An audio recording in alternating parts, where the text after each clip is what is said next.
du Père et du Fils et du Saint-Esprit. Amen. Le Seigneur soit avec vous. Mes frères, mes sœurs, nous célébrons le deuxième dimanche des Pâques, dimanche de la Divine Miséricorde. Le dimanche est traditionnellement appelé le dimanche de Thomas parce qu'il est le personnage central, après Jésus bien sûr, personnage central dans l'Évangile. Et les textes qui nous sont proposés en méditation ce dimanche nous invitent à avoir une vraie foi. Une foi qui se traduit par le témoignage de vie et l'annonce de l'Évangile. Dans la première lecture tirée du livre des Actes des Apôtres, au chapitre 5, versets 12 à 16, nous voyons Pierre en train de continuer la mission lui donnée par Jésus-Christ. Dans le temple de Jérusalem, il y a de nombreuses guérisons par la main de Pierre. C'est la puissance de Jésus qui continue sa mission dans le monde. Dans la deuxième lecture tirée du livre de l'Apocalypse de Saint Jean, au chapitre 1, versets 9 à 13, puis versets 17 à 19, Jésus apparaît à Jean, dans l'île de Patmos, pour lui dire d'écrire tout ce qu'il voit. Et il se manifeste à lui, il dit, je suis le vivant, j'étais mort, mais me voici vivant pour les siècles. Et il demande à Jean d'écrire cela pour annoncer. Ça nous montre que malgré les persécutions, même si physiquement nous pouvons mourir, nous aurons la vie pour les siècles avec Jésus-Christ. Et donc, il y a la vie, après la vie, il y a la vie. Il faut préparer dans cette vie, dans la vie actuelle, préparer la vie de l'au-delà, la vie à venir, le monde à venir, la vie éternelle. D'où le monde actuel n'est qu'une propédétique pour le monde à venir. Il faut alors prendre les souffrances de la vie présente comme un passage obligé pour entrer dans la gloire, dans le royaume des cieux avec notre Seigneur Jésus-Christ. Et dans la lecture de l'Évangile, tirée de Jean 20, 19 à 31, Jésus apparaît à ses apôtres. La première chose qu'il dit à ses apôtres, c'est la paix soit avec vous. Voyons qu'ils étaient dans une maison, les portes étaient verrouillées par peur des Juifs. Jésus vient leur dire la paix soit avec vous. Cette paix de Jésus, nous en avons besoin pour chasser la peur, pour chasser la frousse.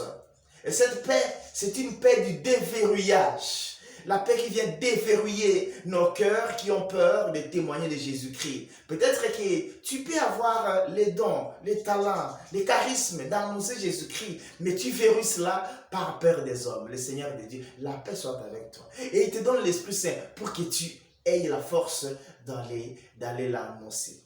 Aussi dans cet évangile, c'est le fondement biblique des sacrements de réconciliation.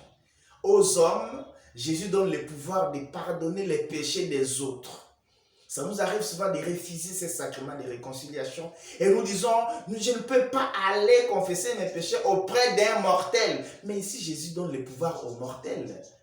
Il passe toujours par les mortels pour nous annoncer l'évangile. Il passe par les mortels pour nous ouvrir les chemins de salut. Que le Seigneur augmente à nous l'humilité, qu'il nous fasse aimer ces sacrements de réconciliation. Jésus invite Thomas à la foi. Mais parlons un peu de Thomas. D'abord, il n'était pas là quand le Seigneur est arrivé. Où est-ce qu'il était? Thomas n'est pas seulement le modèle des gens qui doutent, mais aussi le modèle des gens qui sortent sans avertir. Le modèle des gens qui sont absents, toujours absents de la maison. Et quand ils reviennent, vous leur dites ce qui s'est passé dans la maison, ils commencent à douter. Ils ne savent pas être avec les autres pour remettre en cause tout ce que la communauté dira. Ça, c'est Thomas. Où est-ce qu'il était parti? Le Seigneur arrive, lui n'était pas là. On lui dit ce que le Seigneur a dit et il se met à douter. Nous avons aussi beaucoup de Thomas, déjà comme ça, dans des communautés, dans des familles, qui ne veulent pas être avec les autres, mais qui remettent en cause tout ce qui se dit, tout ce qui se fait à leur absence. Que le Seigneur nous aide d'être toujours avec les autres. Si Thomas refuse de croire, mais Jésus lui dit quoi?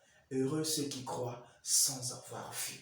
Il nous invite là à purifier notre foi. Aujourd'hui, notre foi est mise à l'épreuve des preuves de foi, des miracles et des signes.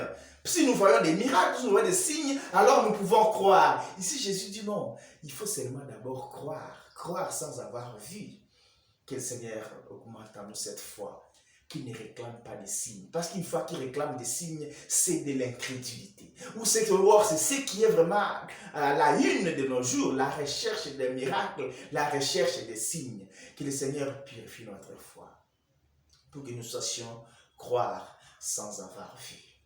Et qui nous aide aussi à être miséricordieux, comme lui Jésus, qui apparaît à ses apôtres. Il ne leur pose pas la question de savoir où est-ce qu'ils étaient partis les jours de sa mort, parce qu'ils avaient fui Jésus. Ils avaient fui Jésus. Il leur apparaît, il ne pose pas la question. Signe qu'il a tout oublié, il a pardonné et il leur ajoute le pouvoir de pardonner encore. Il continue à leur faire confiance, malgré les reniements, malgré leurs trahisons, malgré leurs fuites. Que le Seigneur augmente en nous aussi un cœur qui porte les infirmités des autres, un cœur qui pardonne aussi. Que notre foi soit une foi qui ne réclame pas de signes, mais une foi parce que le Seigneur l'a voulu, comme le définit Hébreux 11, 1 et suivant. Bon dimanche à toutes et à tous. Que Dieu Tout-Puissant vous bénisse, le Père, le Fils et le Saint-Esprit. Amen.